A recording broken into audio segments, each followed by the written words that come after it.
City TV Pakistan के नुमाइंदे खसूसी मोहम्मद यासीन सदीक की रिपोर्ट के मुताबिक Islamic writers movement Sargodha division के जेर तमाम अदबी बैठक का इनकाद। Islamic writers movement Sargodha division के जेर तमाम अदबी बैठक का इनकाद पब्लिक लाइब्रेरी सल्लावाली में किया गया। तकरीब की सदारत सदारती अवार्ड याफ्ता शख्सियत मिर्जा रियाज मुगल ने की और सदर प्रेस क्लब सैयद शहबाज अली शाह ने नगरानी के फराइज सर अंजाम दिए। तहसील सिलावाली की इल्मी और अदबी शख्सियात, नामवर सहाफ़ी और अहले कलम समेत दिगर मुअज़्ज़िज़ मेहमानों ने शिरकत की।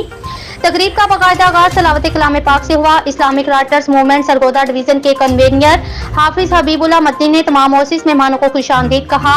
हाफिज चौधरी ने इस्लामिक राइटर्स मूवमेंट पाकिस्तान का तफसीली तारुफ पेश किया। मुख्तसर मगर पुरअसर बैठक के इख्तिताम पर सवाल और जवाब की भी नशिस्त रखी गई। शिरकत तकरीब में इल्मी, अदबी और सहाफ़ती खिदमात के इतराफ़ में सर्टिफिकेट भी तकसीम किए गए। दीगर मेहमानों में Mirza Mohammad Tariq, Mirza Imtiaz Ali Tahir, Kashif Imran, general secretary electronic media club Sillanwali, Hasnain Munir, Malik Waseem, Abdurrahman Abbasi, Qari Hifazatullah पानीपती, कारी हफीजुल्लाह और दीगर अफराद ने शिरकत की।